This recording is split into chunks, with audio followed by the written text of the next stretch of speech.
கம்பம் மீனான்னு சொல்லிட்டு பாக்கியலட்சுமி சீரியல்ல நடிச்சிருக்கவங்க எனக்கு ஒரு 4 புடவை வேணும்னு வந்து எங்களுக்கு மெசேஜ் பண்ணாங்க. ஆனா இது எப்போ நடந்தது மேம்? அக்டோபர்ல. ஆனா என்ன அப்படின்னா ப்ராடக்ட் ரிசீவ் ஆனோன்னா அவங்க எங்களுக்கு கொலா போடுவாங்கன்னு பார்த்தா நான் 4 சாரி கேட்டேன், இல்லை மீதி பெண்டிங் அனுப்புன்னு சொல்ல ஆரம்பிச்சிட்டேன். எல்லாத்துக்கும் ஒன்று சொல்லிக்கிறேன், அப்புறம் எதுக்குமே வாய்ஸ் ஓவர் கொடுக்காதீங்க. இவா போய் பிச்சை எடுக்கிறான்னு பேசியிருக்காங்க. நான் ஒரு 4 மணிக்கு அந்த வீடியோ என்னை பத்தி அந்த மாதிரி யாரும் பேசினதில்ல, நான் என் மேல தப்பு இல்லைன்னு நான் கொஞ்சம் எமோஷனல் ஆயிட்டேன். நான் எமோஷனல் கேரக்டர், நான் எமோஷனல் ஆயிட்டேன்.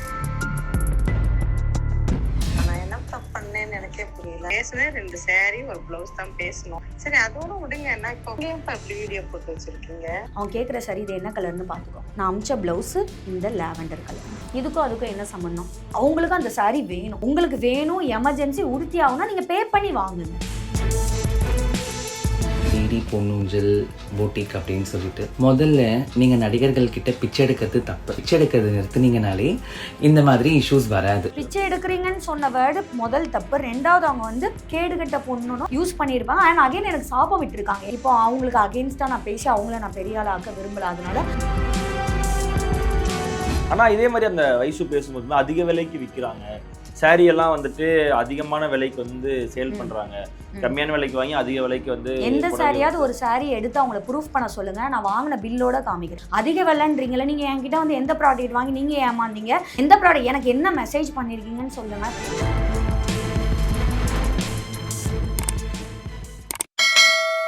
ஏரோட்ஸ் நேயர்களுக்கு வணக்கம், நான் உங்கள் அஜித். சரி, நீங்கள் கூட யாரும் இருந்திருக்காங்கன்னு பார்த்தீங்கன்னா டிடி பொட்டிக்லேருந்து பொன் ஏஞ்சல் மேம் தான் இருந்திருக்காங்க. ஏன்னா தொடர்ந்து ஒரு வாரமாகவே இந்த ஒரு விமர்சனம், இந்த ஒரு சர்ச்சை வந்து போய்கிட்டே தான் இருக்குது. என்ன ஆச்சு?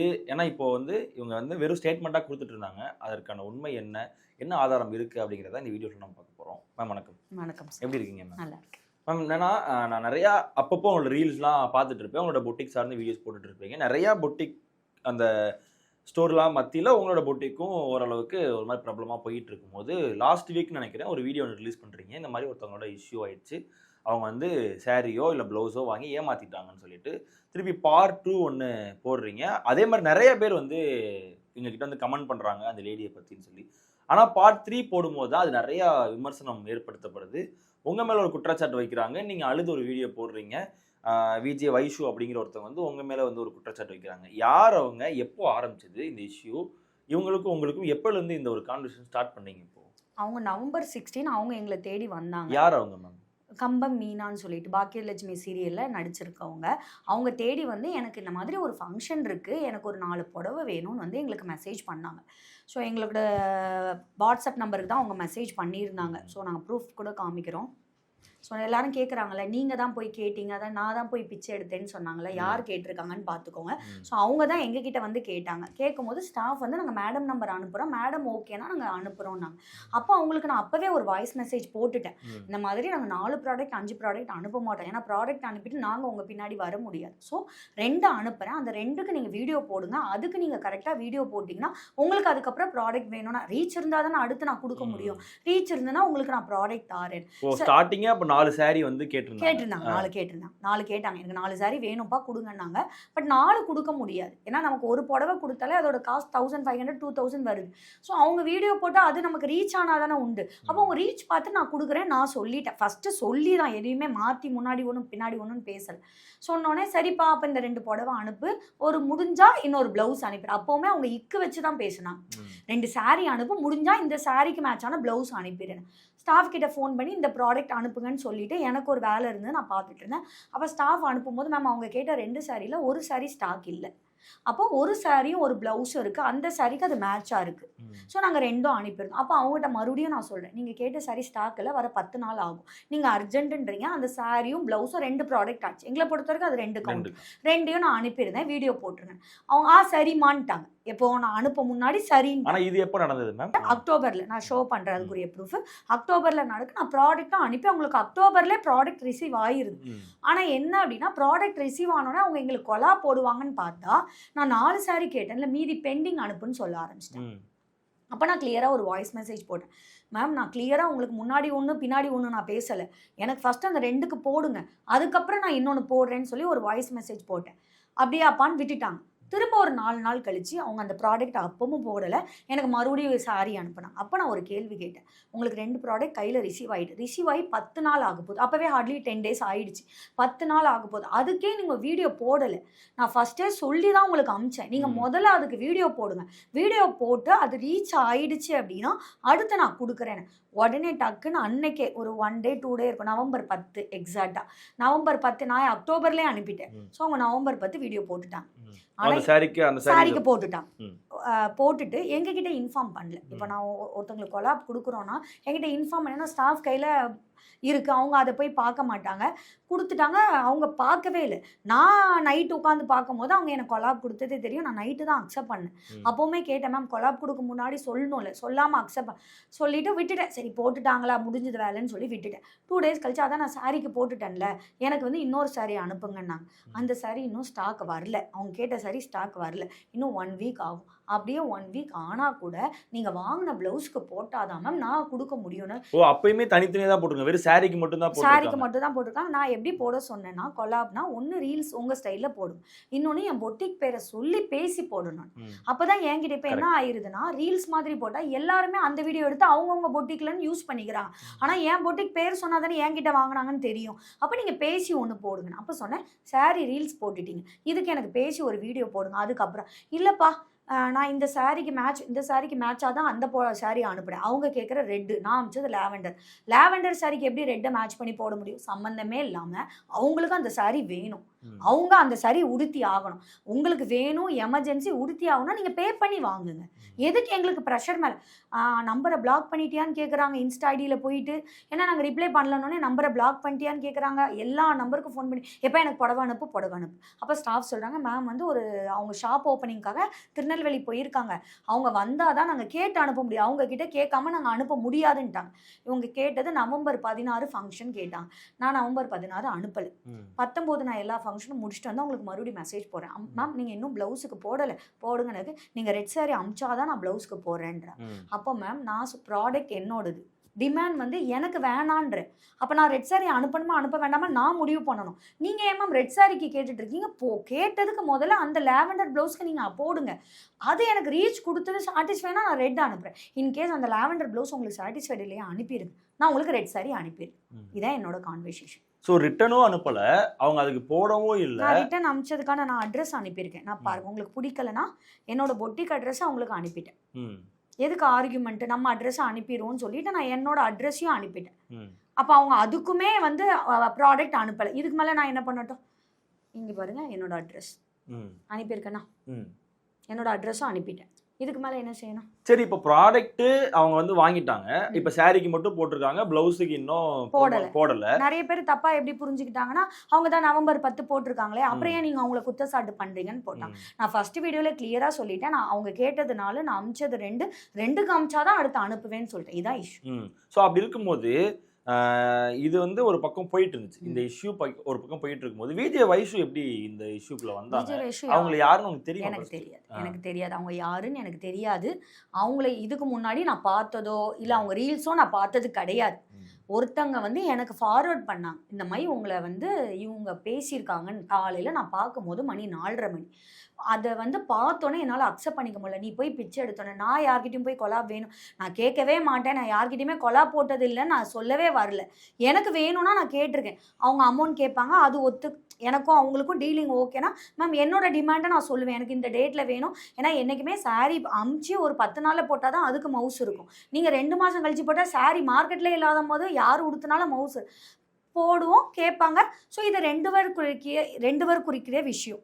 2 பேரும் அண்டர்ஸ்டாண்டிங்கில் எனக்கு தேவை ரீச், அவங்களுக்கு தேவை பேமெண்ட்டு. ஸோ அவங்க பேமெண்ட்டுக்காக பண்ணுறாங்க, நான் ரீச்சுக்காக பண்ணுறேன், பண்ணியிருக்கோம், தப்பு கிடையாது. ஆனால் இவங்களுக்கு நான் போய் கேட்குறேன், அவங்களுக்கு ப்ராடக்ட் தேவை, அவங்க தான் எங்ககிட்ட வந்து கேட்டாங்க.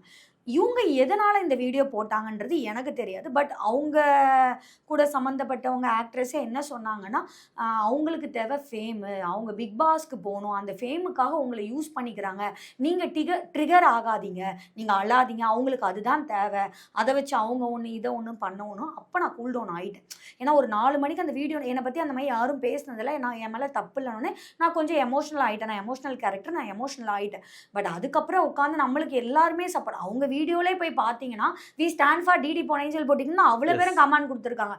நம்மளுக்கு இவ்வளோ பேர் இருக்கும்போது இவங்க பேசுனதுக்காக நம்ம ஏன் ரிப்ளை பண்ணணும், கமெண்ட் ஏன்னா கொடுக்கணும்? அவங்க யூஸ் பண்ண வார்த்தைகள் எல்லாமே ரொம்ப கஷ்டப்பட, ஏன்னா நம்ம கஷ்டப்பட்டு ஒரு விஷயம் பண்றோம், ஒரு பெண்ணா நின்னு ஒரு பொட்டிக்கு எடுத்து கொண்டு போய் ஒரு தப்பு, இடத்துல அது கொண்டு எவ்வளவு போய் பெரிய கொண்டு வரோம். தப்பு. அதுக்குரிய ஈஸியா நீங்க ஏன் பிச்சை எடுக்கிறீங்கன்னு சொல்லி ஒரு வார்த்தையை பிச்சை வந்து எடுக்கிறீங்கன்னு சொன்ன வேர்டு முதல் தப்பு. ரெண்டாவது அவங்க வந்து கேடுகட்ட பொண்ணுனோ கேடுகட்ட ஏதோ ஒரு வேர்டு யூஸ், எனக்கு ஞாபகம் இல்லை, யூஸ் பண்ணியிருப்பாங்க. அண்ட் அகைன் எனக்கு சாபம் விட்டுருக்காங்க எண்ட் ஆஃப் த வீடியோவில். இவங்க இதுக்கப்புறம் வந்து 10 ரூபாய்க்கு கூட இவங்களுக்கு ஒன்றுமே போகாது, நான் வந்து கீழே விழுந்துருவேன்ற மாதிரி சாபம் விட்டுருக்காங்க. கடவுள் பார்த்துக்கிட்டு. ஏன்னா இப்போ அவங்களுக்கு அகெயின்ஸ்டாக நான் பேசி அவங்கள நான் பெரிய ஆளாக்க விரும்பல. அதனால அவங்களுக்கு மெசேஜோ காலோ எதுவுமே நான் பண்ணல. பட் எனக்கு அவங்க பேசினது பர்சனலாக பிடிக்கல. எல்லாருமே டிஃபமேஷன் கேஸ் போடுங்க, உங்களை வேர்டு யூஸ் பண்ணியிருக்காங்க, வீடியோலே ப்ரூஃப் இருக்குது. இன்னொன்று நான் தப்பு பண்ணலன்ற ப்ரூஃபும் இருக்குது. அப்போ நான் தப்பு பண்ணாத போது ஒருத்தங்களை இப்படி பேசியிருக்காங்க அப்படின்னா அது எவ்வளோ பெரிய தப்பு. ஸோ அதுக்கு நான் உண்மையாக இருக்கேன்ற ஃபாலோவர்ஸ் அவங்களுக்கு போய் பதிலடி அவங்களோட கமெண்ட்லேயே கொடுத்துட்டாங்க. 2 நாளாக அவங்க கமெண்ட் ஆஃப் பண்ணிட்டாங்க. ஏன்னா இப்ப கம்பம் மீனா சொல்லியும் ஒருவேளை வீடியோ போட்டிருக்கலாம் இப்போ, ஏன்னா ஒரே சர்க்கிள் தானே. சரி, யார் சொன்னாலும் உண்மை என்னன்னு தெரிஞ்சுக்காம நீங்க அவங்க கிட்ட சேட்டை கேட்டிருக்கலாம்ல. நீங்க தான் போய் கேட்டீங்களான்றத கூட கேட்காமையா நீங்க வீடியோ போடுவீங்க? என்னன்னே தெரிஞ்சுக்காம நீங்க வீடியோ போடுறீங்க, நீங்க உங்க ஃபேமுக்காக போறீங்க. அதுக்கே என் பேரை யூஸ் பண்ணிக்கிறீங்க, வேற யார் பேரையாவது யூஸ் பண்ணிக்கோங்க, என் பேரை ஏன் யூஸ் பண்ணிக்கிறீங்க?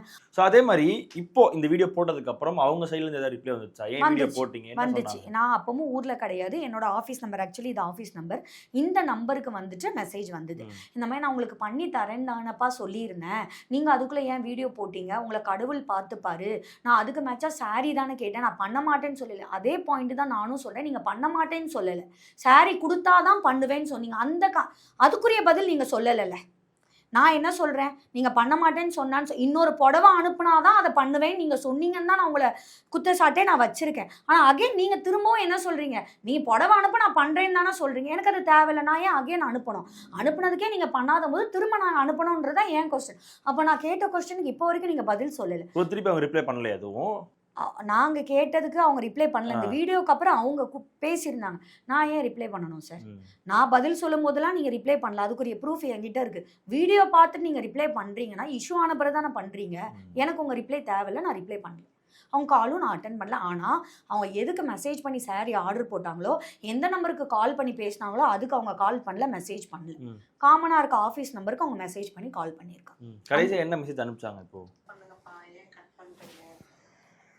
என்னப்பா நான் என்ன தப்பு பண்ணேன்னு எனக்கே புரியல.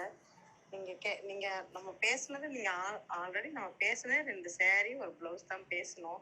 சரி அதோட விடுங்க. நான் இப்போ அந்த பிளவுஸ்க்கும் நான் போட்டு தரேன்னு, போட்டு தரமாட்டேன்னு நான் சொல்லவே இல்லையேப்பா. நீங்க ஏன்ப்பா இப்படி வீடியோ போட்டு வச்சிருக்கீங்க?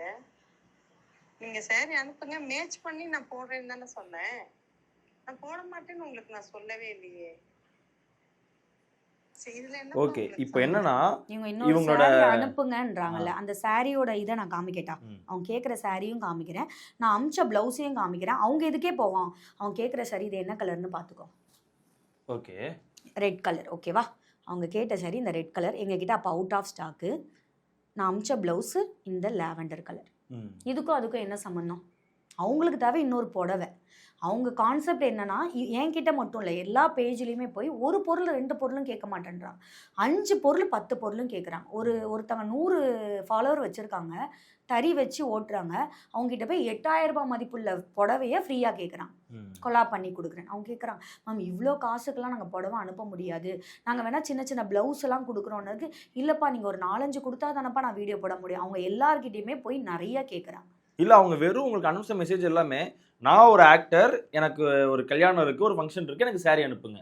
நான் ஒரு ஆக்டர், எனக்கு கல்யாணம் இருக்குது, சாரி இருக்குது. எனக்கு என்னன்னா, அப்போ இவங்க சாரி வாங்க மாட்டாங்களா எங்கேயுமே? இப்போ எல்லா இடத்துலையுமே வெறும் கொலாபரேஷன் கொடுங்க. அந்த வீடியோலேயே சொல்லியிருப்பேன்ல, உங்களுக்கு எமர்ஜென்சினா நீங்கள் பே பண்ணி வாங்கிக்கோங்கன்றேன். ஸோ அவங்க வாங்கலை. மேக்கப் ஆர்டிஸ்ட்டுக்கு கொலாப் போடுறேன்னு சொல்லி யாருக்கோ போடலை, கமெண்ட் கொடுத்துருந்தாங்க.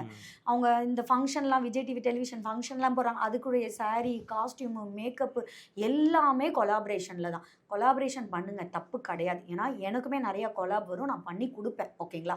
பட் எனக்கு ஒருத்தவங்க கொலாப் கொடுக்குறாங்கன்னா, நான் வாங்குகிற பேமெண்ட்டுக்கோ இல்லை ஃப்ரீ ப்ரமோஷனாக பண்ணாலும் அதுக்குரிய இது என் பொட்டிக்கில் போய் பாருங்கள், எல்லா வீடியோவுமே இருக்கும். உங்களுக்கு என்ன பெருசாக நாங்கள் கேட்டுட்டோம்? ஒரே ஒரு கொலாப், அதை பண்ணிட்டா வேலை இப்போ முடிஞ்சு. அதோட மதிப்பு என்ன? நீங்க கொடுத்த அந்த பிளவுஸும் சாரியோட மதிப்பும் எவ்வளவு இருக்கும்? பிளவுஸ் வந்து 1500, ம். சாரி வந்து 1300.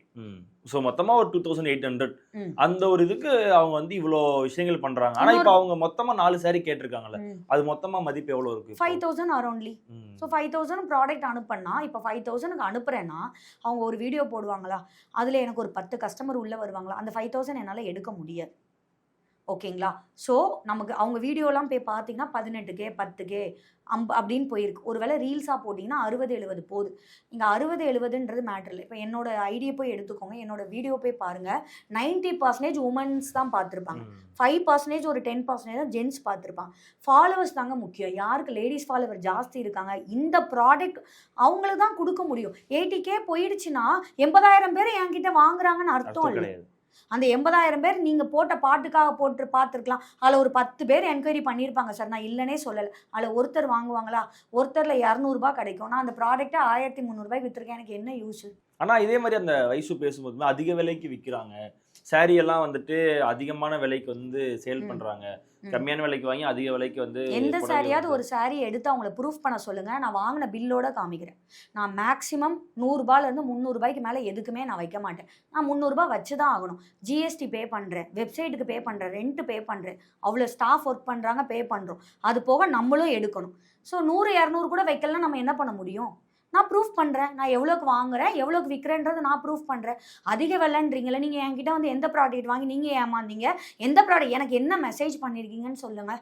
அதே மாதிரி இப்போ தொடர்ந்து இந்த சீரியல் ஆக்டர்ஸ்க்கும் இந்த பொட்டிக் ஆள்களுக்கும் வந்து பார்த்தீங்கன்னா ஒரு விமர்சனங்கள், ஒரு போயிட்டு சலசலப்பு இருக்கு. போய்கிட்டே இந்த தான் சீரியல் ஆக்டர் ரெஹனா மேம் என்கிட்டயுமே வாங்கியிருந்தாங்க, காசு கொடுத்து வாங்கினாங்க.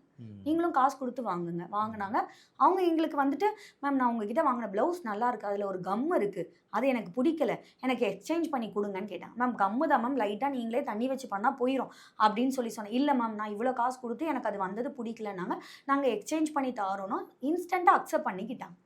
ஓகே மேம், புரியுது, பட் எனக்கு இந்த கம் வச்சு போட முடியாது. ஸோ இன்கேஸ் ப்ராப்ளம்னா நாங்கள் சால்வ் பண்ணி கொடுக்குறோம், நோ ப்ராப்ளம். ஸோ அப்போ வந்து அவங்களுக்கு சால்வ் ஆகாத போது அவங்க அதை வாய்ஸ் அவுட் கொடுக்கலாம், அது அவங்கவுங்க விருப்பம், அது அவங்கவுங்களோட சாய்ஸ். பட் என்கிட்ட அவங்க பேமெண்ட் பண்ணி தான் வாங்கியிருந்தாங்க. ஸோ ஆனால் இவங்க கிட்ட இருந்து பேமெண்ட்டோ இல்லை எதுவுமே வந்து ரிசீவ் அவங்களா வாண்டடா வராங்க, நான் கொலாப் பண்றேன், எனக்கு ஃப்ரீயா சாரி கொடுத்தாங்கன்னா அவங்க ப்ரூஃப் இந்நேரம் போட்டு எனக்கு கிளின்னு கிழிச்சிருக்க மாட்டாங்களா, நான் பே பண்ணேன்னு? அவங்க பே பண்ணல.